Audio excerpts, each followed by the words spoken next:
Hello everyone, hope you're well. Hey, today we've got something exciting. So Rashid, what are we doing today? So today we're visiting a private school, and the theme of the week at the private school is Aspirations Week, and they've invited parents from different professional backgrounds, but also some special guests as well, to come and share their experience with their career and how they, got to where they are today, and some of the things they've achieved, and some, advice that they would give for the young people. So we're speaking to a group of primary school kids and secondary school kids as well at this private school, and we've got Mr. Abubakar, yes, one of the speakers, and the man himself, Mohammed. Let's go. I'm excited, man. We're here actually. We're just literally like 60 seconds away now. Okay. Seven Sisters. Jazakallah, bro. Africa. I grew up in Ethiopia, in Addis Ababa, and I've been in the UK now for the last 6 years. Currently, I'm a university student, and I work with a few different organizations when it comes to youth, people like you guys, and that's a little over. Nice. And so you said that you grew up for a couple of years in Africa, Ethiopia for a couple of years. Yes. How long were you there? How long were you living there? I was there for 8 years. 8 years, mashallah. And then after that, where did you go after that? After that, I'm here. After that in the UK, okay. Yeah. And then what age were you when you came to the UK then? Around 14, I would say. 14, mashallah. Yeah. And so what year would you have started in the UK then? So that means you guys are in primary school, isn't it? Yeah. Yes, so that means you would have done your primary school There. in Ethiopia. That's How was right. that like? It was challenging because I wasn't speaking the language, and everybody there was speaking Amharic. And What's the language? Amharic. Amharic. Amharic, Okay, yeah, sure. Amharic, Ethiopian language, and I wasn't speaking that, but within 2-3 months I was able to learn the language because everybody there was speaking Amharic. Nobody was speaking English to me, and yeah. Okay, I've got some pictures to show. The whole. This is the primary school, right? Yes. The entire primary school. Okay, so I've got some pictures to show of you guys, and I just want to show you these pictures, and I want to ask you about give some context of the pictures. What is the picture all about? So I know when you came to the UK. Sorry, what year did you say that you started in the UK? I was in year 9 for 2 months. For 2 months. 2 months. Okay. And then year 10. And then you went on to year 10. Yeah. And now you're 22. And what are you doing at the moment? I'm in first year university, Okay. Queen Mary, studying business management. Business management, mashallah. And what else do you do at the moment? I also do marketing, essential services marketing, which I've been doing for the last few years with Abubakar and Rashid as well. Okay, so I've got some pictures here. So here's a picture of Mr. Mohammed. And just wondering, Mohammed, could you tell us a little bit about this? What is this here? It looks like you're holding some awards or something. Yeah, so that was an award for Young Citizen of the Year 2019. It's an award that they give out every year once to someone that a lot of people could look up to because of my youth work, because of my voluntary work, and because of the fact that I had written a book and a lot of people read it and a lot of youth were inspired by it. So they gave me that award. And who's that in the picture that gave you the award? That was actually the first Somali mayor of Ely, Dr. Abdullah Guled. Mashallah. Okay. And we've got another picture here. What do you see him holding in those pictures? What's he holding? Can anybody tell me? Anybody, just say it. Just say it. Trophies? Yeah? Trophies? Yeah. What are these trophies for? So I was playing football for a year. I still play football, but I was playing at semi-professional level when I was 15 years old. And those 2 trophies were player of the league and top goal scorer. Too many trophies, you can't even remember. All right, and okay, and here's some pictures of you at a business event mentoring some people regarding business. Okay, and here, what's this? So I can see you're holding what can you see that Mr. Mohammed is holding here? Go on. A book. Yeah, he's holding a book. And I believe this is your book that you wrote. Yeah, that was my first book. So what is that? If somebody writes a book, what are they called? An author. An author, yeah. So are you an author then? Yes, I'm an author of 2 books, and I'm working on my 3rd one at the moment. Okay, mashallah. And I heard you've sold quite a couple of thousand people have bought the book. About 11,000 people. 11,500, yeah. 11,000 people. Can you imagine that? And how old were you when you wrote your book? First one, I was 17. I had just turned 17, and then next one was a year after that, and then the next one coming is going to be February 2022. So what were you doing here in this picture then? And that was one of my mentors that used to help me a lot with my football. He was actually one of my agents, and he used to tell me always, you can do something with your life and things like that. And giving him a book was incredible. So was it like a book signing? Book signing, yeah. Okay. And so you've got a podcast as well, Yeah, right? And what do you do on the podcast? What's a podcast, first of all, for anybody that doesn't know what a podcast is? Does somebody know what a podcast is? Go on, do you know what a podcast is? Yeah, kind of, yeah, where information is being shared, yeah. Anybody else can be more specific? Go on. It's like a video. Yes. You listen to it. Yes. That's right. Yeah. Perfect, yeah. There's a video, people listen to it. You got information from the video. What type of information do you share on your podcast? So it's encouraging information. It's business information, mindset information that allows you to become a better person of yourself. Things that I've learned from my mentors, basically. And here is a picture, I believe, of your graduation. Yeah. Okay. And then, what do you guys think this is here? Go on, you. Football. And what would you call all of them? Football players. Yeah. So I think I can see Mohammed over there, right there in the corner. So what's this? Can you describe this event for us? So that was at Crystal Palace when we were under 16s. That was the team that I was with, and 3 of them actually made it to professionally at the moment. So it's amazing. Oh, so 3 of the players here are currently actually playing professionally, football. Yes, under 21. Okay. But you also played semi-professional. Is it called semi-professional? Yeah. Okay, mashallah. So you're a good player. So you must be a good player then. Must be a good football player. Okay. So, Mohammed, can you tell us a little bit about? We want to learn a little bit more about you and get a bit of advice from you as well, so they can benefit as they're growing up through school. They can benefit as well. And you seem like doesn't Mr. Mohammed seem like he's done a lot of things, right? He's accomplished a lot of things. So my question to him is, I'm wondering what motivated you, or what motivates you to do all those things, to work so hard? Was it easy? Was it difficult?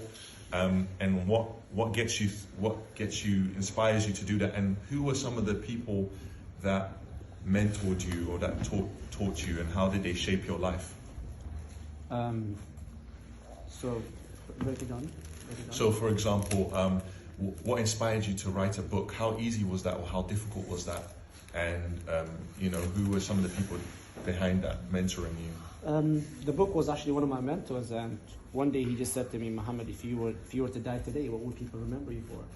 And when he told me that, I was 16, and I said nothing. And he said, hey, because at that time he was mentoring me, and through the bit of money that I was getting paid from football, because legally I wasn't allowed to get paid, so it was my mom. And then he had a course which was a few £1,000. I paid that course, and then when he discovered that I was quite young, he actually started working with me one-on-one, and he introduced me to his children, his 2 sons. And then he said, but before he did that, he said, hey, if you were not there today, I wouldn't be able to describe you. So he said, it'll be a bit challenging. And then he said, if you were to die today, what would people remember you for?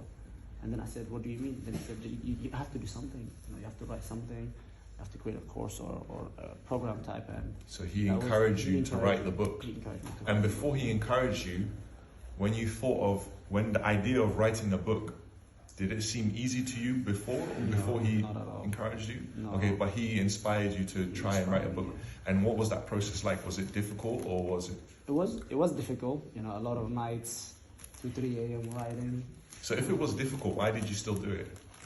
I still done it because, you know, it's otherwise what other way, you know, can you share what's in your head and some of the things that you've been able to learn? There's no other way. So you do to benefit others, basically, benefit others, to teach others. yeah. Okay, inshallah. And can you tell us? You've told me before a very inspiring story of when you first. I think you were 2 months in the country. Yeah. 2 months in school in UK. You were 14 at the time, you said, and it was sports day, and it was Ramadan, so you had to fast, and it was sports day. Can you tell us a little bit about that story? So I was fasting, and our tutor got a letter from the head of PE which said, so every form had to put 1 or 2 students for different sports, and then he said, he asked the class, who do you want us to represent? Who do you want, you know, for us to represent us in for example the 100 meters? And then the boys said Muhammad, because they've seen me in PE lessons. And then he wrote my name down. And then he said 200 meters, and then they said Muhammad. And then he wrote my name down. Let me ask them. Does anyone know what 100 meters is? You know what 100 meters is?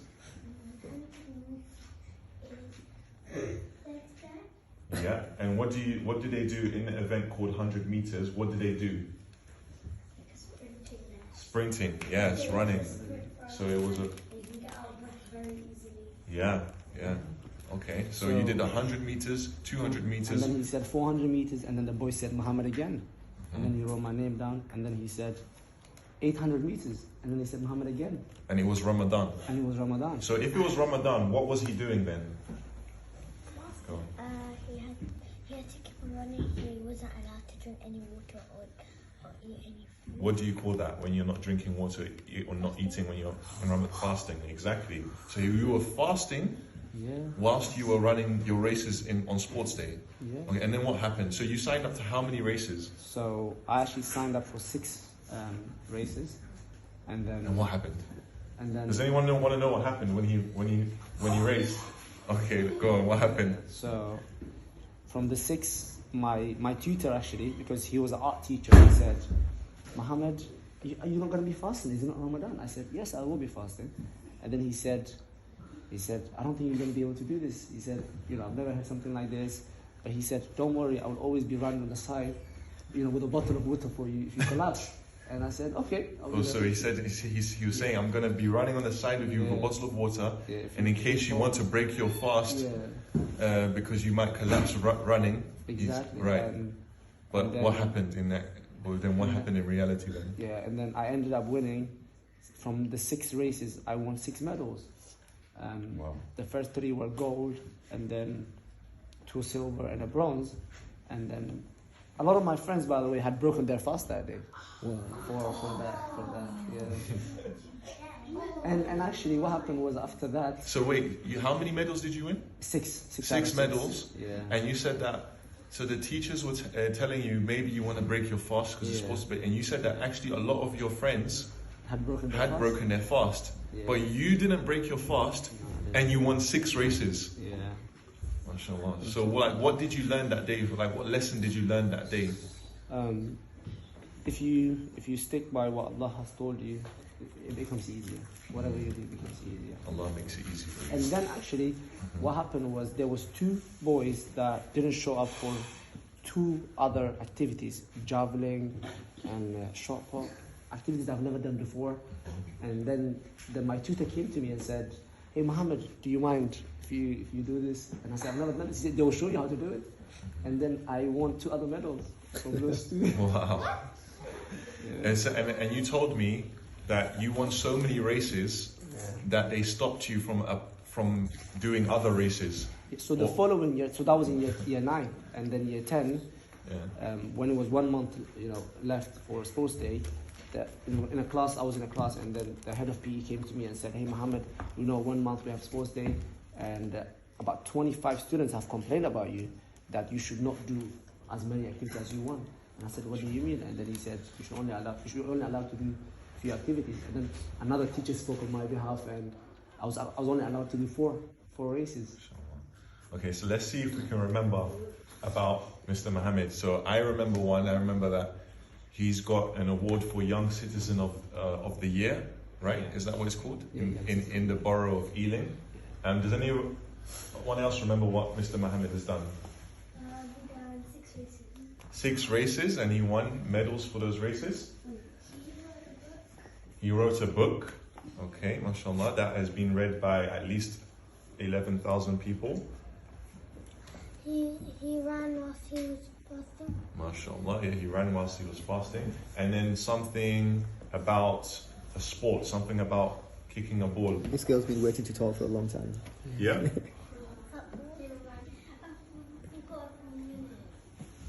Oh, yeah. Okay. Okay, we'll come back to You can think about it. Yes, he did football. And do you remember anything else? He won 6 medals. MashaAllah. And what else I can remember is he did sorry? He got 100 meters, yeah, he competed in 100 meters. And I can remember that you do a podcast, you're currently doing business, you're at university, you're studying business management at the moment, mashallah. And so with everything that you've achieved and the things that you've gone through, you know, I can imagine it wasn't easy, it wasn't straightforward. You had to work hard for it, you had to probably listen to, you know, your mentors, the people that taught you, your teachers, your parents.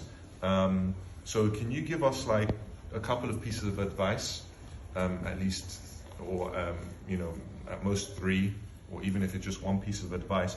What would you advise these children, all of us here, the children here, they're in primary school at the moment?